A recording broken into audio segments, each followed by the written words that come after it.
നമസ്കാരം പ്രിയപ്പെട്ട school of medicine plants വൈദ്യദർശനം കുടുംബാംഗങ്ങളെ. ഞാനിപ്പോൾ 2 ദിവസം മുമ്പ് 2 ദിവസത്തെ പണിയെടുത്ത് നമ്മുടെ പറമ്പിലെ കുരുമുളക് പറിച്ചതാണ്. അപ്പോൾ ഈ വർഷത്തെ ഫസ്റ്റ് നമ്മൾ തിരഞ്ഞു പറിച്ചതാണ്. എല്ലാ വർഷവും നമ്മൾ ഡിസംബർ മാസത്തിൻ്റെ ലാസ്റ്റ് കുരുമുളക് തിരഞ്ഞു പറിക്കും.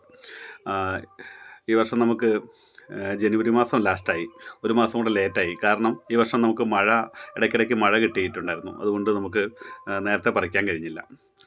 ഇതിപ്പോൾ പലതരത്തിലേക്കുള്ള കുരുമുളകുണ്ട്. അപ്പോൾ നമ്മൾ സോഷ്യൽ മീഡിയയിലൊക്കെ ഇതുപോലെ ഹ്രസ്വമായിട്ടുള്ള കുരുമുളകിൻ്റെയൊക്കെ വീഡിയോ, നമ്മുടെ തോട്ടങ്ങളുടെയൊക്കെ വീഡിയോ പല പ്രാവശ്യം ഇടുമ്പോൾ പലപ്പോഴും ആൾക്കാർ വന്ന് കമൻറ്റായിട്ടൊക്കെ ചോദിക്കലുണ്ട് ഏതെണ്ണമാണെന്നൊക്കെ. അപ്പോൾ നമുക്ക് പലപ്പോഴും നമ്മൾ പറയാത്തതുകൊണ്ടും പലർക്കും പരിഭവമുണ്ട്. നമ്മൾ ഇങ്ങനെ ഒരു വീഡിയോ ഇട്ട് പോകുമല്ലാതെ അവിടെ കൂടുതലായിട്ട് അതിനെപ്പറ്റി സംസാരിക്കലില്ല. പിന്നെ പേഴ്സണലായിട്ട് ആൾക്കാർ വന്ന് സംസാരിക്കുമ്പോഴാണ് കൂടുതലായിട്ട് അവർക്ക് അറിവും ഇതൊക്കെ പറഞ്ഞു കൊടുക്കുന്നത്.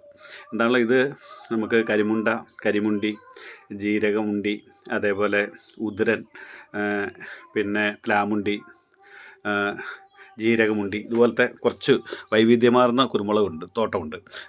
ഒരു 10-15ഓളം ഇനം കുരുമുളകുണ്ട്. ഇതിൻ്റെ അകത്ത് പന്നിയൂർവണ്ണുണ്ട്, അതേപോലെ അർക്കളമുണ്ടി എന്ന് പറഞ്ഞ ഒരെണ്ണമുണ്ട്, മെതിയാൻ വിഷമമുള്ളവരുണ്ട്, അതിൻ്റെ പേര് കൃത്യമായി അറിയില്ല. അതുപോലെ പ്ലാമുണ്ടി എന്നൊക്കെ പറഞ്ഞതുണ്ട്. അപ്പോൾ നമ്മൾക്ക് ഇങ്ങനെ വീഡിയോ ഒക്കെ ഇടുമ്പോൾ ഇത് കണ്ടിട്ട് വയനാട്ടിലൊക്കെ ചില ആൾക്കാർ വരുമ്പോൾ, പുറത്തുള്ള ആൾക്കാരൊക്കെ വരുമ്പോൾ നമ്മുടെ തോട്ടം കാണാൻ വരികയൊക്കെ ചെയ്യലുണ്ട്. അപ്പോൾ അവർക്ക് കുരുമുളക് കൃഷിയെ പറ്റി സമസ്തമായിട്ടുള്ള കാര്യങ്ങളും നമ്മൾ നമുക്കറിയാവുന്ന അറിവ് പറഞ്ഞു കൊടുക്കലുമുണ്ട്.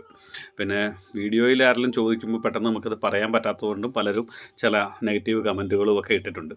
എന്നാലും വളരെ സന്തോഷത്തോടെ അഭിമാനത്തോടെ ഈ വർഷത്തെ ഫസ്റ്റ് കുരുമുളക് പറിച്ച് മെതിച്ച് വെച്ചിരിക്കുന്നത്. വീട്ടിലൊരു ചെറിയ ഫംഗ്ഷൻ ഉള്ളതുകൊണ്ട് ഇത് വെയിലത്തിടാൻ പറ്റിയില്ല. നാളെയാണ് ഇതിപ്പോൾ വെയിലത്തിടുകയുള്ളൂ. അപ്പം ഇത് നിരത്തിയിട്ടിരിക്കുന്നത് എന്താണെന്ന് ചോദിച്ചിട്ടുണ്ടെങ്കിൽ ഇത് പൂത്തു പോകാതിരിക്കാൻ വേണ്ടിയാണ്. വളരെ സന്തോഷത്തോടെ അഭിമാനത്തോടെ നമ്മുടെ കുരുമുളക് മെതിച്ചതിൻ്റെ ഒരു വീഡിയോ നിങ്ങളുടെയൊക്കെ ശ്രദ്ധയിലേക്ക് വേണ്ടി സമർപ്പിക്കുന്നുണ്ട്. നിങ്ങളുടെ ശ്രീനിവാസ് വൈദ്യർ, വയനാട്.